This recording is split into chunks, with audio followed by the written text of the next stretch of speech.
falar-vos sobre o tema que me traz aqui e resolvi, para vos explicar este tema, trouxe-vos, enfim, eu não sei se há aqui cinéfilos, pelo menos de filmes mais antigos, mas reparem, há quase 100 anos, 1927, foi lançado o filme Metrópolis, que era uma sociedade futurística, não é? Gerida por máquinas, uma distopia, e foi o primeiro filme sobre inteligência artificial que houve. Ora bem, eu não faço ideia se as pessoas de há 100 anos achavam que quase 100 anos passados nós estaríamos a viver numa sociedade destas. Obviamente ainda não estamos, não é? Temos ChatGPT, temos robôs, mas menos. E a verdade é que não deixa de ser curioso que só agora estamos a tentar criar a nossa primeira lei de inteligência artificial. E, portanto, é precisamente disso que eu vou falar e apelando essencialmente àqueles de vós que trabalham em direito administrativo, direito regulatório e, no caso, direito da União Europeia. Força. O que vos venho aqui falar é sobre a proposta de regulamento de inteligência artificial que está neste momento a ser discutida na União Europeia. Provavelmente, se fizerem uma pesquisa online, já vos apareceu esta sigla. AI Act. Esta é a sigla. AIA. É o AI Act. A maior parte das versões estão em inglês e, portanto, eu vou assumir ainda o nome em inglês. Apenas a primeira versão, que foi lançada pela Comissão Europeia em abril de 2021, é a única que se pode encontrar em português. Ora bem, sabem que fazer um regulamento na União Europeia é uma coisa complicada, então tudo começou em abril de 2021, em que a Comissão lançou aquela que é, na sua visão, a proposta de regulamento sobre inteligência artificial, que se vai aplicar em todo o espaço europeu. Depois, em novembro de 2022, foi a vez do Conselho lançar a sua versão e, muito recentemente, já neste ano, em junho, foi a vez do Parlamento Europeu lançar a sua versão. O espírito, a coluna vertebral é exatamente a mesma e eu vou passar a explicar em traços muito gerais. Ainda assim, há diferenças significativas entre estas três propostas. Neste momento, é impossível dizer-vos qual vai ser a versão final deste regulamento, que irá ter impacto, não apenas, obviamente, sobre advogados na vossa profissão, mas basicamente sobre todos aqueles que vivemos na União Europeia e que nas nossas vidas utilizamos sistemas de IA. Porque neste momento nós estamos no chamado triálogo, ou seja, as três instituições reunirem-se para tentar discutir qual é que vai ser a versão final. Não faço a mínima ideia qual seja, ninguém sabe, nem quando vai sair. Eventualmente fala-se em 2024 para sair, com 2 anos de graça até à sua aplicação. Se porventura estão a ver aqui semelhanças com o Regulamento Geral de Proteção de Dados, é mesmo para haver semelhanças. Aliás, na sua estrutura é parecido, é também incrivelmente denso, incrivelmente detalhado. E escuso dizer, uma ótima fonte de negócio, como todas as leis que são densas e detalhadas. Ora bem, esta proposta de regulamento baseia-se numa coisa que é o modelo de avaliação de risco. É um modelo muito comum na legislação europeia. Vão encontrar no regulamento sobre máquinas, no regulamento sobre dispositivos médicos, de certa forma no Regulamento Geral de Proteção de Dados. A ideia é a seguinte: vamos dividir o objeto da nossa regulamentação em diferentes categorias de risco. No caso, estamos a falar de risco para a saúde, para a segurança e para os direitos fundamentais. E, de acordo com a respectiva categoria de risco, fazemos-lhe corresponder um determinado quadro jurídico mais exigente ou mais flexível. Começamos então com a IA de risco inaceitável, que é proibida. Agora, sabem como é o legislador? Começa com uma proibição em letras garrafais e depois, obviamente, há de haver algumas exceções. Uma das questões que estamos agora a discutir no triálogo é que exceções serão essas. Podes só passar um bocadinho atrás, por favor? Desculpa. Depois temos a IA de alto risco, que basicamente abrange quase todos os sistemas de IA que temos neste momento na Europa, segundo dizem os estudos, que é admitida, mas sob requisitos bastante apertados, e depois temos a IA de baixo risco, onde há muito poucos requisitos. Deixem-me só ir um bocadinho a cada uma destas. Ora bem, começamos com o risco inaceitável, as tais proibições. Vão encontrá-los no artigo 5. O que é que isto abrange? Abrange IA de manipulação. A manipulação basicamente trata de técnicas subliminares que ultrapassam o nosso filtro, a nossa consciência e que nos fazem atuar de uma forma que sem estas técnicas não teríamos atuado e de uma forma que é suscetível de me causar danos a mim ou a outras pessoas. É proibida a manipulação stricto sensu, bem como manipulação aliada a microtargeting, ou seja, destinada a populações especialmente vulneráveis. Falo de crianças, idosos, pessoas com doenças mentais. Deixa-me dar-vos um exemplo. Muitos de nós, quando éramos pequenos, tivemos as famosas bonecas que falam, certo? Bem, hoje em dia existem, chamamos-lhe Smart Toys, porque não falam apenas, falam por via da IA. Então imaginem um Smart Toy, tivemos alguns, a Hello Barbie é porventura a mais famosa, que, na sua interação com a criança, utiliza técnicas de manipulação, determinado tom de voz, determinados sons inaudíveis, as próprias palavras, de forma a levar a criança a magoar-se a si própria ou a outros. Isto é absolutamente proibido. Outra proibição expressa abrange a chamada pontuação social. O melhor exemplo que vos posso dar é o sistema chinês, certamente já assistiram à sua descrição em documentários.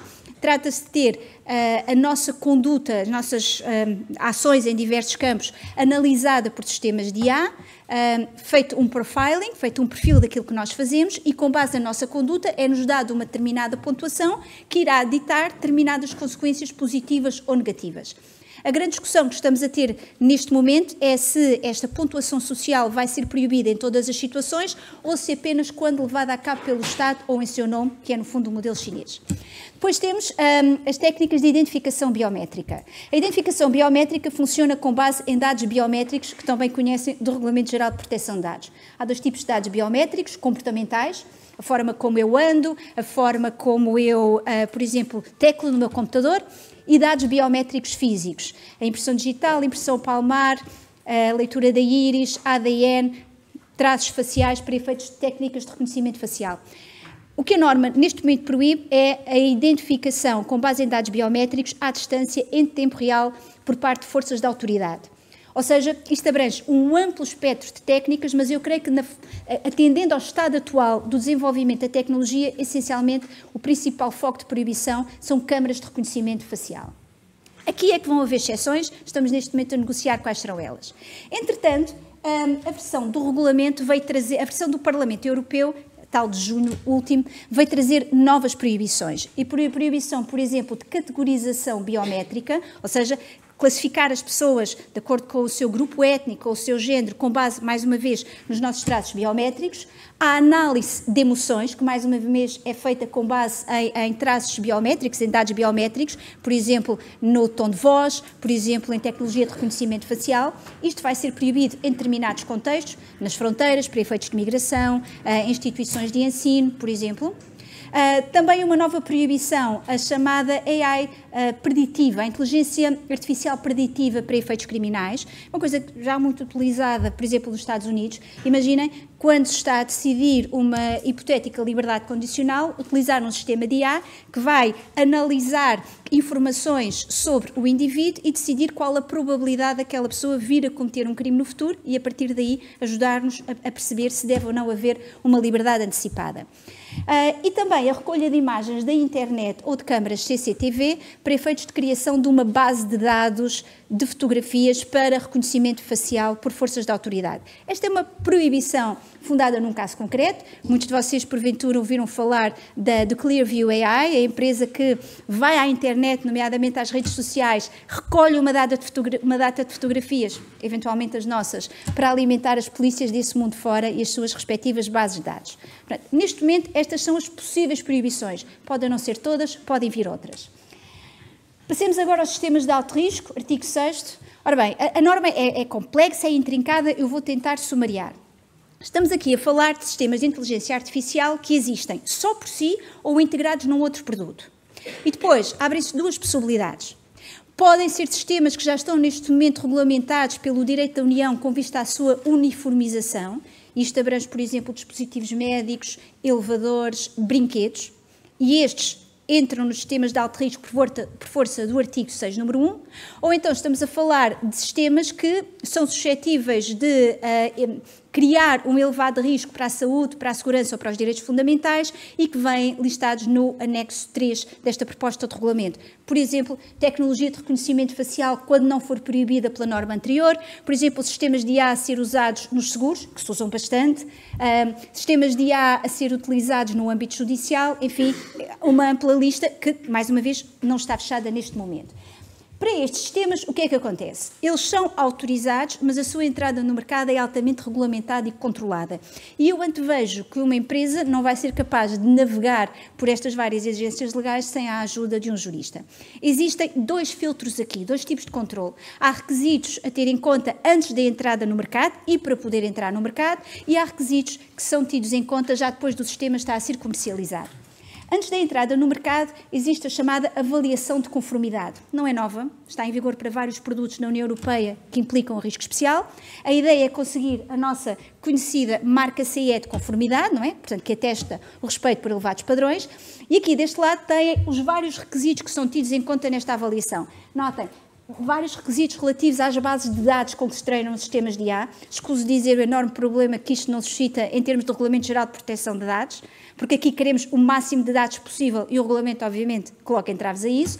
Requisitos em termos de cibersegurança, robustez, monitorização humana, que foi tão falada aqui no painel anterior, registro de todos os eventos, enfim, são vários e bastante complicados.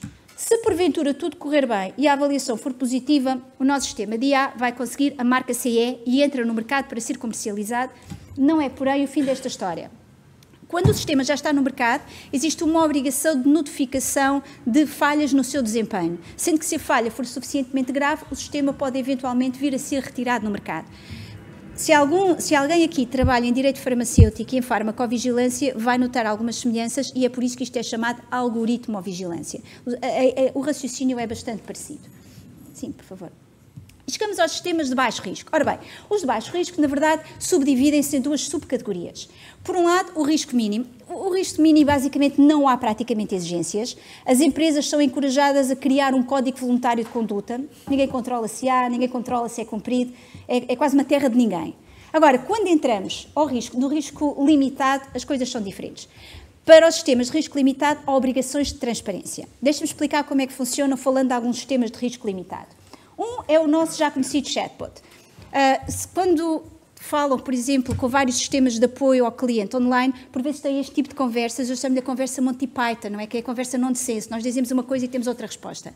A verdade é que estamos a falar de chats não tão evoluídos como o ChatGPT. São chats mais primários e, portanto, este tipo de chats são aqueles com que nós mais conhecemos e, eventualmente, depois o ChatGPT, que é quase a cereja no topo do bolo.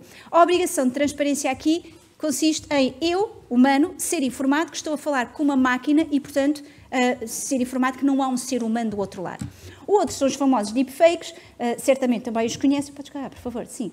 Os deepfakes são aqueles pequenos vídeos que são ótimos para transmitir notícias falsas, onde, à partida, quando eu olho para ele, a não ser que seja imediatamente visível, como creio que no caso é patente que isto é falso, a Rainha de Inglaterra nunca subiu para um piano, nem nunca dançou na vida dela, portanto, são vídeos gerados desta forma e, mais uma vez, existe uma obrigação de eu ser informada que isto não é real, que isto foi criado por uma máquina, não são seres humanos reais a fazer isto.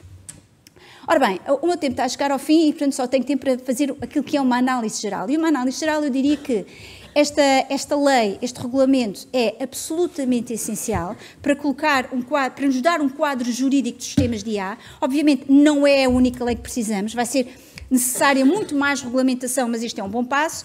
Simplesmente ainda não é suficiente. Ou seja, este regulamento, pelo menos nas várias versões que neste momento estão em discussão, ainda não é suficiente. Por um lado, porque é demais. Ou seja, como virem naquilo que eu disse a propósito dos sistemas de alto risco, é demasiado detalhado, é demasiado minucioso, demasiado intrincado. Há, obviamente, uma parte boa desta história. Já estão a ver quem é que vai ajudar todas as várias empresas a perceber o regulamento. Neste aspecto é uma ótima linha de negócio. Qual é o aspecto mau? Bem, o aspecto mau é que é demais. Ou seja, eu tenho muitas dúvidas de quais as empresas, nomeadamente pequenas empresas, startups, que neste momento se vão aventurar, à luz deste novo regulamento, se vão aventurar no espaço europeu a criar sistemas de inteligência artificial.